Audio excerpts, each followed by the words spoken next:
Title of my message this morning is Measuring Our Love, drawn from John's Gospel, the verse that reads, Jesus said, "If you love me, you will keep my commandments." I have two confessions to make. One, I love to watch movies, but not all types. Sometimes I turn off a movie immediately, and others I watch, but at the end I wonder, why did I put myself through that? Perfect example is The Notebook. Came out in 2004. The description from the International Movie Database website reads, "A poor yet passionate young man falls in love with a rich young woman, giving her a sense of freedom, but they are soon separated because of their social differences." Yeah, it's a love story. Now, don't get me wrong, I am comfortable enough with my own masculinity to appreciate a good love story. That is not the reason why I don't love, and I certainly don't like to watch those kind of movies. Here's my second confession. When I watch love stories, I cry. I don't shed a tear or two, no. Tears stream down my face. I get that cotton in the throat feeling and sniffles. I am a mess. The thing is, when the movie ends, my love story movie watching partner will say how much she loved it. Then look at me and see the emotional wreckage all over my face and laughs. I don't blame her. I've been crying during movies since Brian's Song.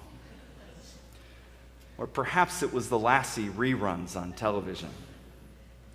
But when it comes to love stories, our reactions couldn't be more different. Which brings me to our question this morning.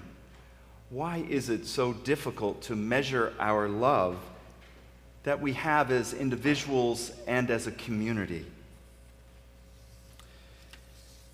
One reason love is tough to measure is, strictly speaking, we cannot feel what another person feels. If someone is in pain, we don't feel that pain, and the same is true for love. Someone says they're in love, we don't feel it. Since we can't feel their love, how do we measure it? Additionally, self-interest clouds our ability to measure love in a community. We measure our love by the emotions a situation produces. We watch a love story, it stirs up strong emotions. We participate in a food drive or serve dinner to those in need. We may be strongly moved. We may think we are deeply caring, but those emotions may betray us. Instead, we may be simply feeding our need to feel important or to be helpful. Measuring our love is problematic because it is difficult. We might think we are on the right track, but our emotions blind us to the truth. In our reading this morning, Jesus spoke to his disciples, saying, "If you love me, you will keep my commandments." We see that his followers, the early Christian community, have a clear set of instructions by which they measure love. The Gospel of John takes 5 chapters to cover the Last Supper. Chapters 13, 14, 15, 16, and 17. Most of it is filled with Jesus giving his final set of instructions. He says to his disciples several times that he's giving them a new commandment. This commandment involves love. Repeatedly, he says to them, love each other. He also says they are to be known by their love. How does he expect them to know when they are loving? In chapter 15, verses 16 and 17, he says, and I appointed you to go and bear fruit that will last, so that the Father will give you whatever you ask of him in my name. I am giving these commandments so that you may love one another. For the disciples to go and bear fruit is the measure of love. The hallmark of a Christian community is the ability to follow Jesus' command to go and bear fruit. Each community, each parish is known and measured by its ability to go and bear fruit. The founders of the Episcopal Church in America created a system by which each church may know if they have met the measurements, the commandments of Jesus. They gave them a way to know whether or not they were measuring up to being loving to each other.